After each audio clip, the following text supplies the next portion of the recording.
Hello, everybody. I'm Dr. VLANTIS from the Department of Otorhinolaryngology, Head and Neck Surgery at the Chinese University of Hong Kong, and it's my privilege to give you a lecture entitled An Enlarged Lateral Upper Neck Lymph Node.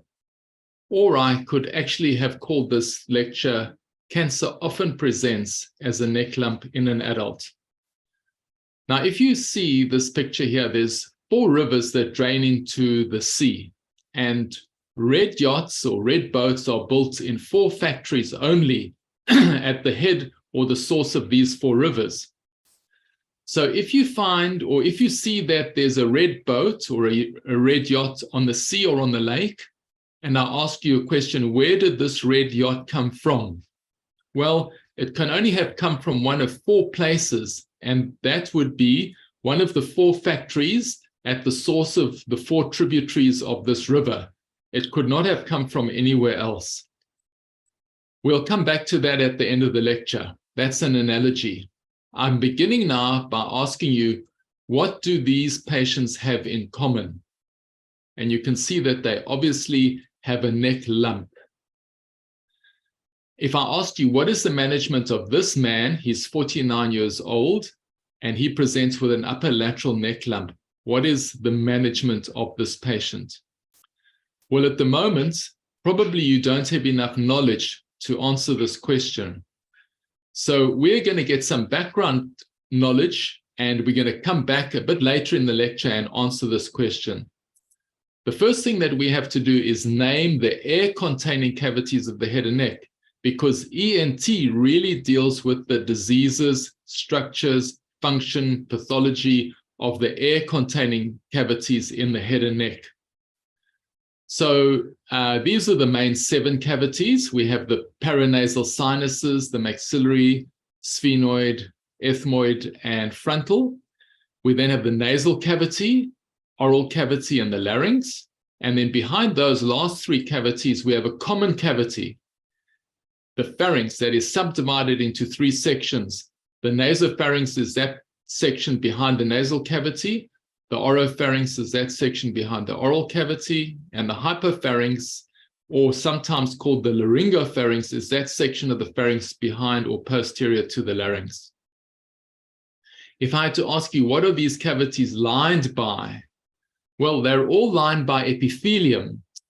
So the epithelium has got goblet cells and submucous glands. And so because the epithelium is covered by a layer of mucus, we can also use the term mucosa to define what lines these cavities. So essentially, what does line the cavities is epithelium, but you can call it mucosa because it's covered with mucus. The epithelium that covers our body's skin is not mucosa because it's not covered by a layer of mucus. The take-home message is that epithelium lines these 7 cavities that I've mentioned in the previous slide.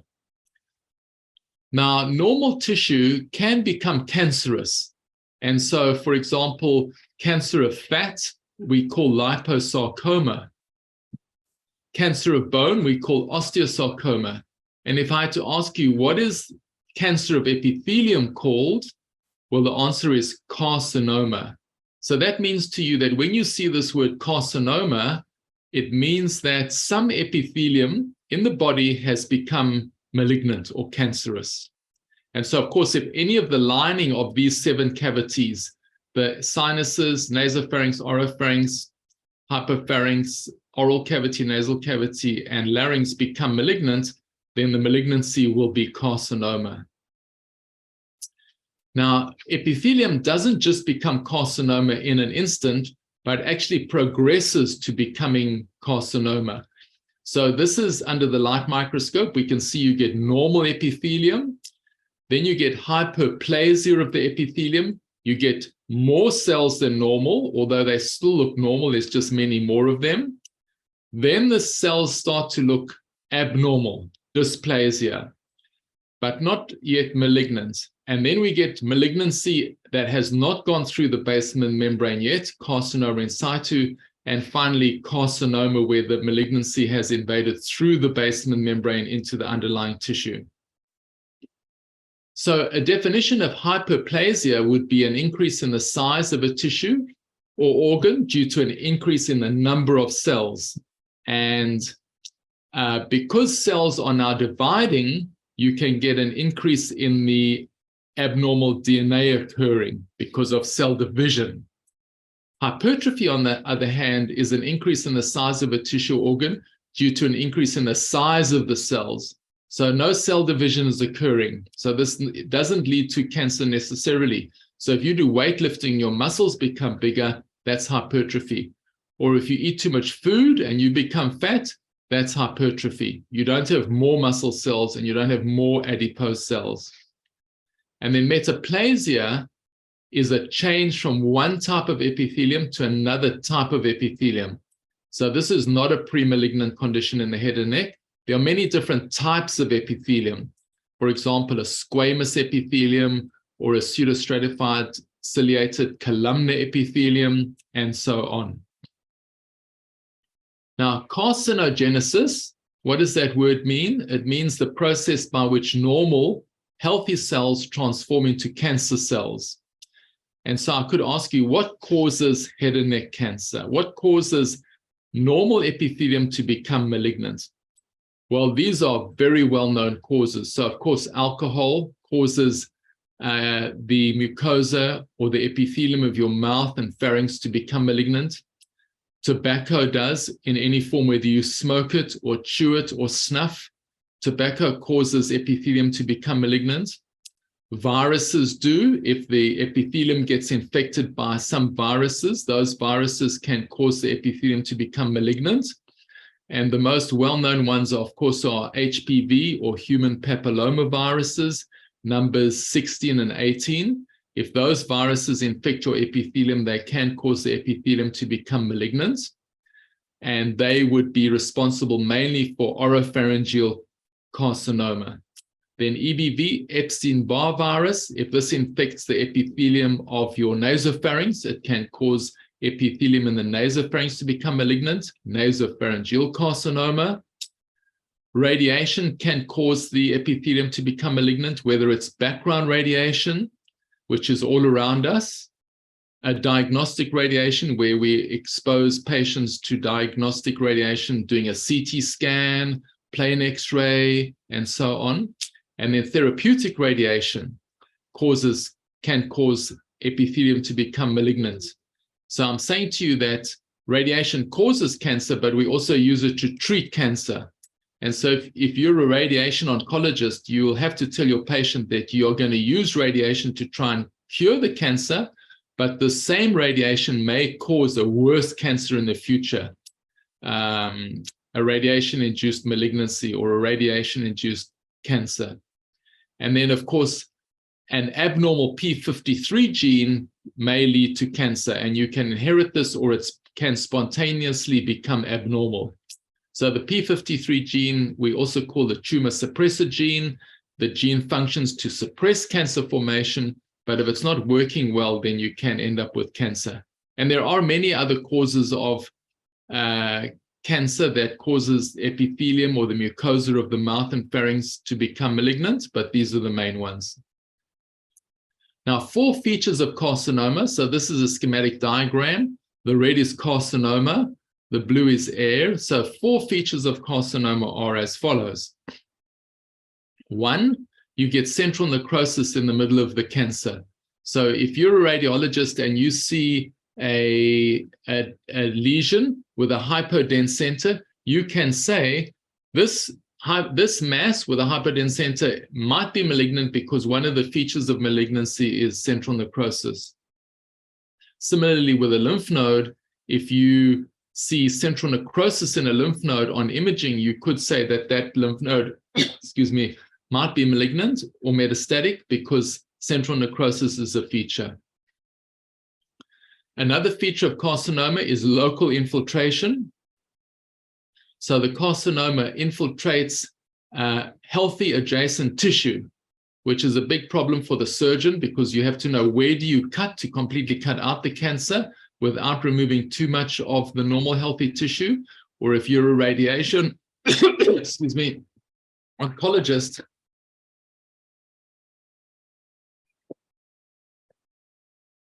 where do you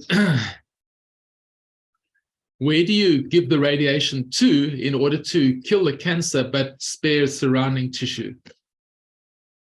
The other two features of carcinoma I'm going to come back to later. We need to define what a regional lymph node is. The regional lymph nodes are the first lymph nodes to which lymph from a specific organ or tissue or region drains to. So actually, every part of our body produces lymph, more or less, and the lymph nodes to which that lymph goes to first is the regional lymph node of that tissue or organ. For example, the regional lymph nodes of the breast are the axillary lymph nodes. Lymph from the breast goes first to the axillary lymph nodes, and therefore the axillary lymph nodes are the regional lymph nodes of the breast, but they're not the regional lymph nodes of the leg or the head, for instance, but they are of the breast. And in the same way, the regional lymph nodes of these 7 cavities, of the mucosa of these 7 cavities that we're discussing, are called the deep cervical lymph nodes. There is a superficial group of cervical lymph nodes, but the regional lymph nodes of the mucosa of these 7 head and neck cavities is called the deep cervical lymph nodes. And they're named according to where they are in the neck. So to know where they are in the neck, we have to remember that there are 2 main anatomical triangles of the neck, the anterior and posterior triangles, and the borders of the anterior triangle, you remember, are the midline of the neck, the lower border of the body of the mandible, and the anterior border of the sternocleidomastoid muscle. And for the posterior triangle, it's the mid-third of the clavicle, the posterior border of the sternocleidomastoid muscle, and the anterior border of trapezius. And note that the sternocleidomastoid muscle is in neither triangle, but actually separates the triangles. The anterior triangle is anterior to the sternocleidomastoid muscle, and the posterior triangle is posterior to the sternocleidomastoid muscle. And so the regional lymph nodes of the head and neck mucosa are named according to their position in the neck, and there are 40 to 60 lymph nodes in the neck, and we subdivide them into these 5 groups. And they're named accordingly. So those found in the submandibular triangle, that's between the body of the mandible and the anterior and posterior bellies of digastric, we call submandibular lymph nodes. And then between the anterior and posterior borders of the sternocleidomastoid muscle, we divide that area into upper thirds, and any lymph node that lies deep to the upper third of the sternocleidomastoid muscle, we call upper jugular lymph nodes. Any lymph node that lies deep to the mid-third of the sternocleidomastoid muscle, we call mid-jugular lymph nodes. And any lymph node that lies deep to the lower third of the sternocleidomastoid muscle, we call lower jugular lymph nodes. And any lymph node that lies in the anatomical posterior triangle, we call posterior triangle lymph nodes. But you can also call these same lymph nodes with a different name. You can call them level 1, 2, 3, 4, and 5. So the submandibular lymph nodes would be level 1, upper jugular would be level 2, mid-jugular would be level 3, lower jugular level 4, and posterior triangle level 5. So this is just for communication and documentation purposes, so that instead of describing where the lymph node is, you can use these terms which are standard, so that when you communicate, the person that you're communicating to has an understanding of where that lymph node is. Now, each of these 7 head and neck cavities drains into a specific lymph node group.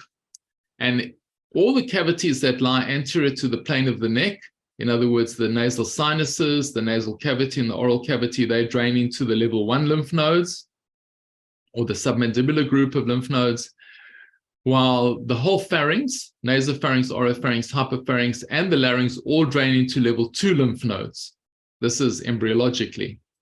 And then lymph from level 1 will drain into level 2, and then from level 2, the lymph drains to level 3, to level 4, and into the upper mediastinum. So you can see as well that at one point in time, the lymph from all 7 cavities will go through lymph node level 2, or the upper jugular lymph nodes. So we could say in a way that they're the key lymph node group in the neck. Now, the third feature of carcinoma is this. So this yellow structure that I've drawn here is a lymph vessel, and the swollen area is a lymph node. And so the third feature of carcinoma is lymph vessel invasion. Lymph vessel invasion. So the carcinoma invades lymph vessels. And we like to ask our pathologists, can you see any evidence of lymph vessel invasion on the pathology?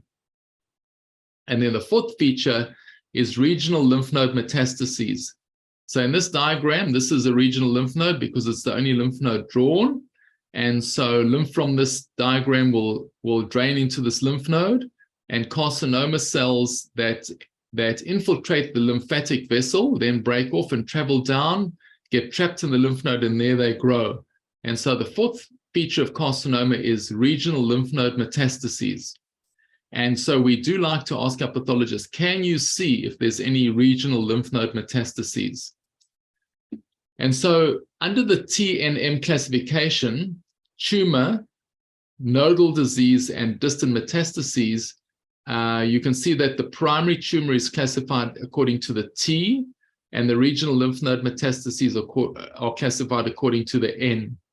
And so to treat this patient, we've got to do two things. We have to treat the primary tumor, and we have to treat the regional lymph node metastases. So you can understand that you have to treat both as individual treatments, treating the primary and treating the regional lymph node metastases. All right. You've all seen this instrument. It's called an endoscope, and it's an instrument that we place into a cavity that has a lens system that allows magnification of the cavity lining. It's as if the examiner is inside the cavity, and these have become essential to medicine these days. If you're a physician, then what you do is you use your sense of hearing to listen to breath and heart sounds. If you're a general surgeon, you use your sense of palpation. You feel the abdomen, the liver, and the spleen. But in ENT, we use our sense of vision. We have a look to see whether the mucosa of the head and neck looks normal or not. And for that, we use endoscopes. An endoscope is a very good instrument to inspect the mucosa of the head and neck with, and you can get rigid endoscopes and you can get flexible endoscopes. Now, what is a symptom and what is a sign? A symptom is really what the patients complain of. Doctor, I've got a sore throat. I have got a blocked nose. Signs are what doctors find on examination. Oh, you've got tonsillitis. You've got wax in your ear. And so imagine the patient has cancer of one of the 7 head and neck cavities. What symptoms do you think that they would complain of that would make you suspect that they have got carcinoma of that particular cavity? So, for example, a patient with mouth cancer or oral cavity cancer, the symptoms may be a lump in the mouth or an ulcer in the mouth or bloodstained saliva or pain. Oropharynx, which is the part of the pharynx behind the oral cavity, the patient may similarly feel a lump or an ulcer. They may spit out blood, stained saliva. They may also have pain. For nasal cavity cancer, some of the symptoms would be epistaxis, a nasal discharge, for example, blood-stained, purulent or clear, or nasal obstruction. For sinus cancer, again, epistaxis, a nasal discharge which could be blood-stained, purulent or clear, nasal obstruction. Nasopharyngeal cancer, again, epistaxis, a nasal discharge which can be blood-stained, purulent, clear, nasal obstruction, or ear symptoms, hearing loss. Hypopharynx cancer, this is the part of the pharynx that leads into the esophagus. So symptoms would be related to swallowing, so dysphagia, meaning some abnormality in swallowing. Odynophagia, which would be pain on swallowing, and then also symptoms of choking and aspiration. If there's real obstruction of the hypopharynx, then when the patient eats or drinks, they can't swallow, and when they start breathing again, they aspirate and start choking. And then lastly, larynx cancer. Of course, early larynx cancer presents with hoarseness if it's at the level of the glottis or the vocal cords. and later, as it becomes obstructive, they present with stridor.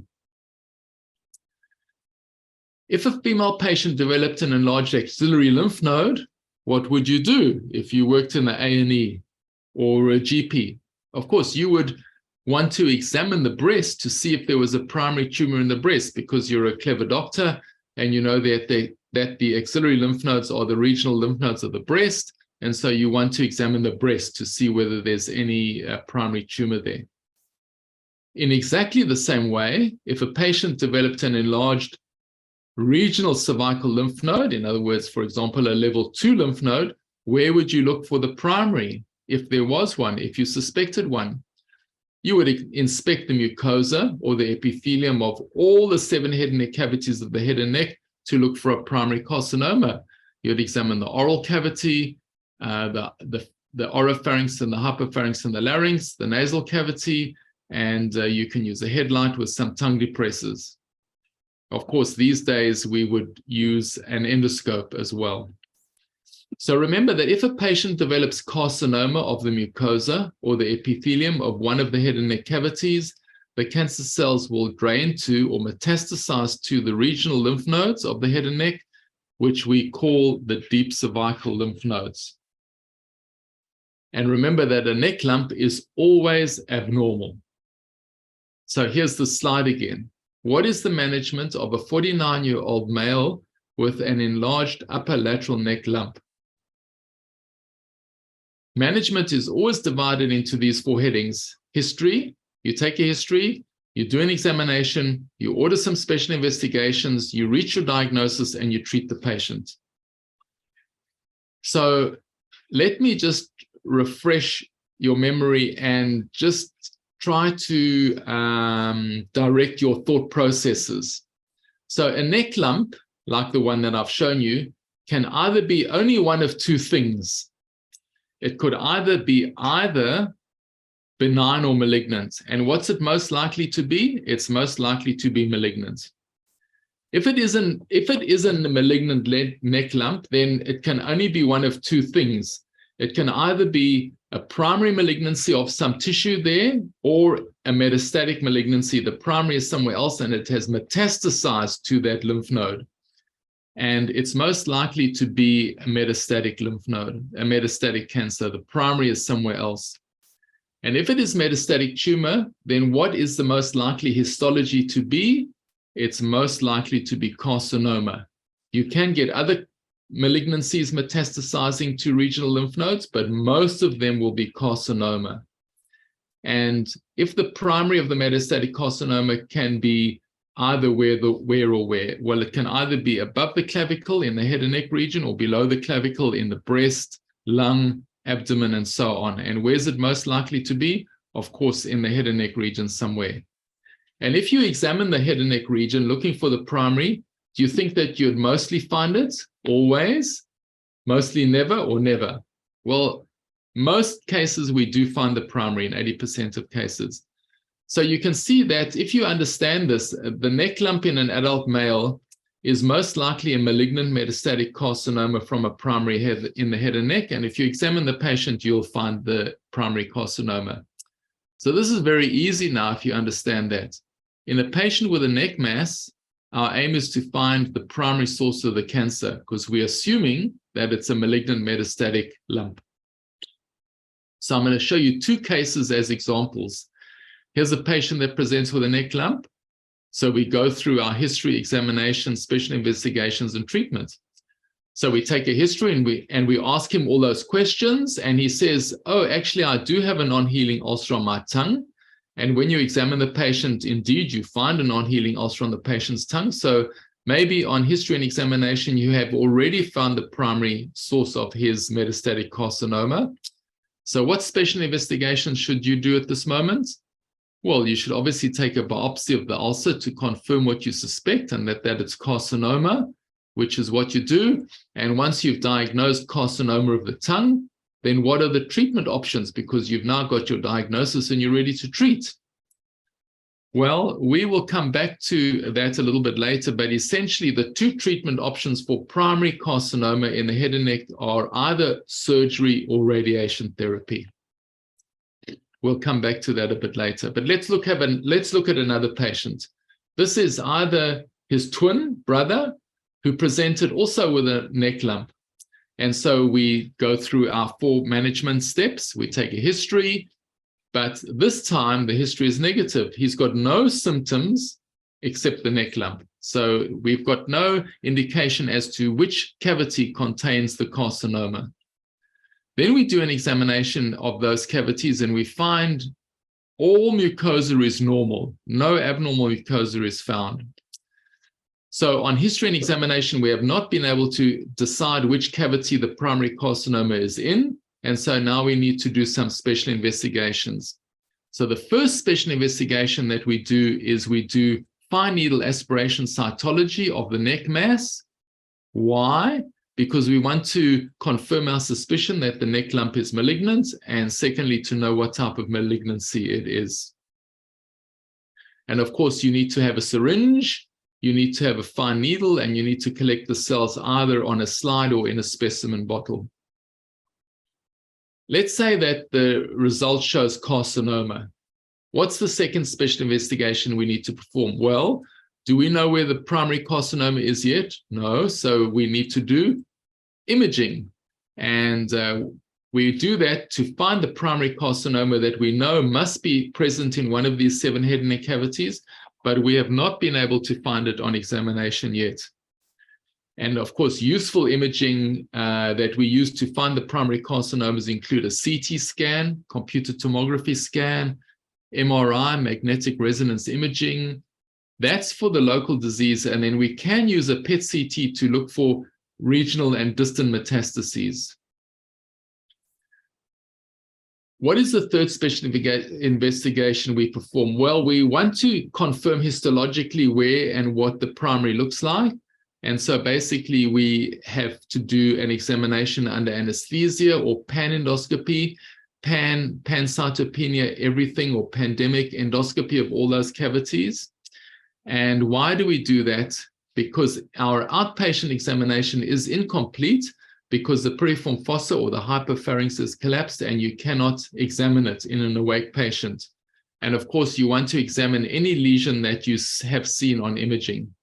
So we take the patient to the operating theater, we put him under general anesthesia, and we examine all those 7 head and neck cavities. And if we find a lesion, then of course we take a biopsy. But what happens if we still have not found any abnormal mucosa at this moment in time? Then what? Well, there's one last thing that we can do, and we can biopsy the 5 most common sites of carcinoma primary, even though the mucosa looks normal. And those 5 sites are, there's 1 site in the nasopharynx, 2 sites in the oropharynx, 1 site in the hypopharynx, and 1 site in the larynx. So we biopsy the nasopharynx. On the side of the lump, we biopsy the tongue base. On the side of the lump, we take out the tonsil on the side of the lump because the tonsil has got crypts and there could be a carcinoma at the bottom of the crypt that we can't see because the surface is smooth. So we do a tonsillectomy. We biopsy the piriform fossa or the hypopharynx on that side, and we biopsy the supraglottis. And so we finished with history, we finished with examination, we finished with special investigations, we've got our diagnosis, and we're on to the last stage of management now, which is treatment.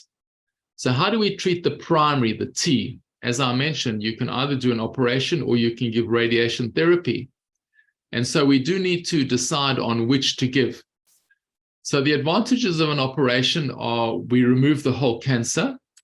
We get histology on the whole cancer. We can get the margin status of the cancer. All the margins are clear and it's relatively quick. The patient with tongue cancer, you can really cure him in 10 minutes, essentially, because as soon as you've cut out that ulcer, he's cured. The disadvantage of surgery, of course, would be loss of function. If you take out the soft palate, for example, or if you take out half the tongue, or if you take out the vocal cord, the patient then has a loss of function. So that's a big disadvantage of surgery.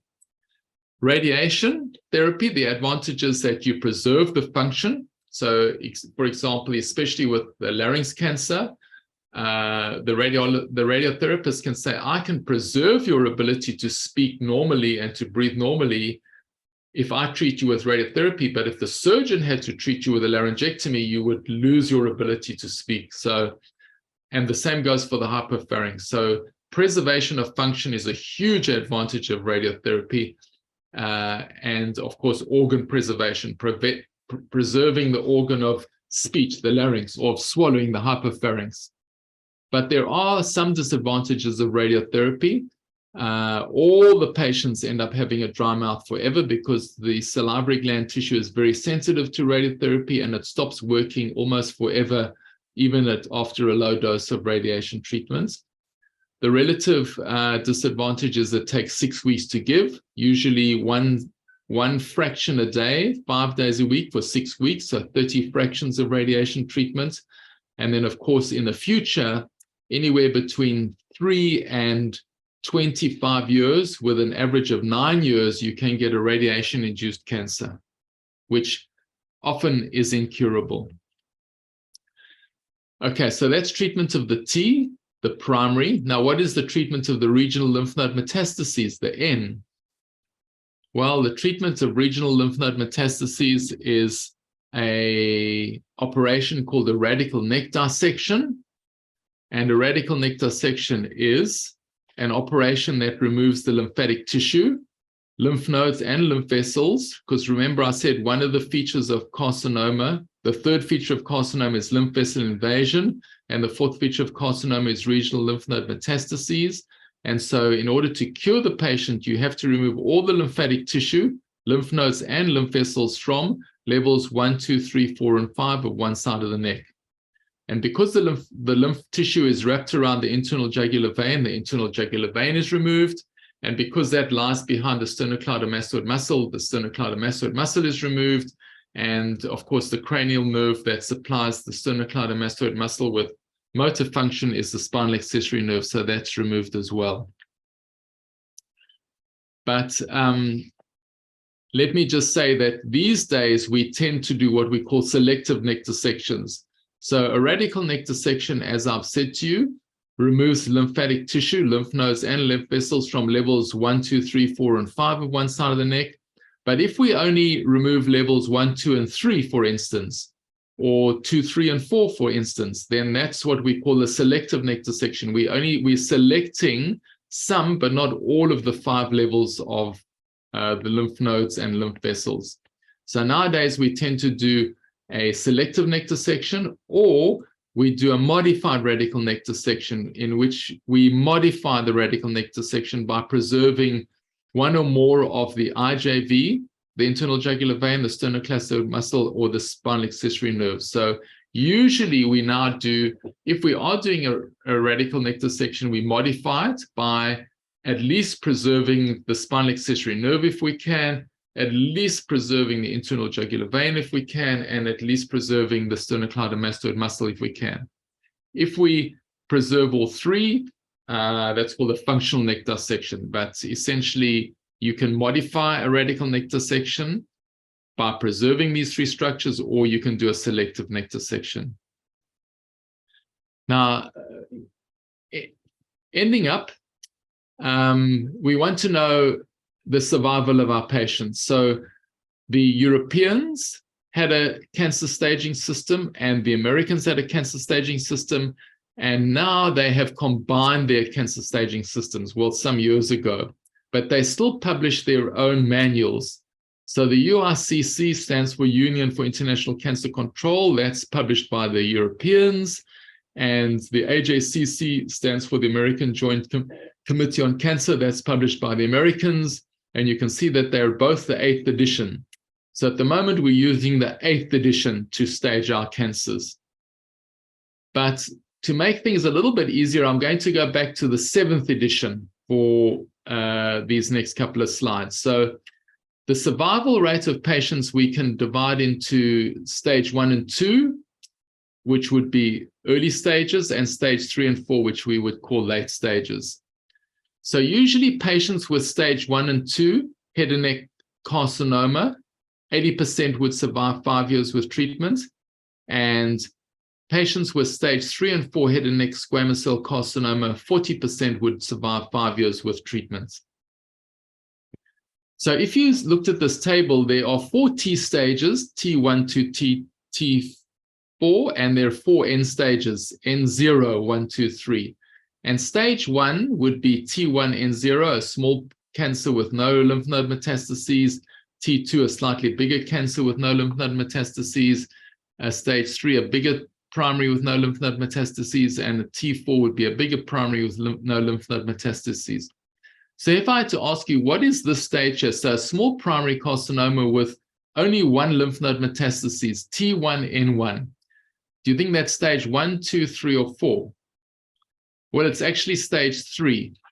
So what does this mean to you? So this means to you that if the patient has got a small primary tumor at T1 and the cancer has not metastasized to any lymph node, N0, the patient is stage 1, he will survive 80% will survive 5 years with treatment. But as soon as the same small primary cancer metastasizes to a single lymph node, T1N1, his survival, he becomes stage 3 and his survival is halved. So he goes from 80% survival to 40% survival.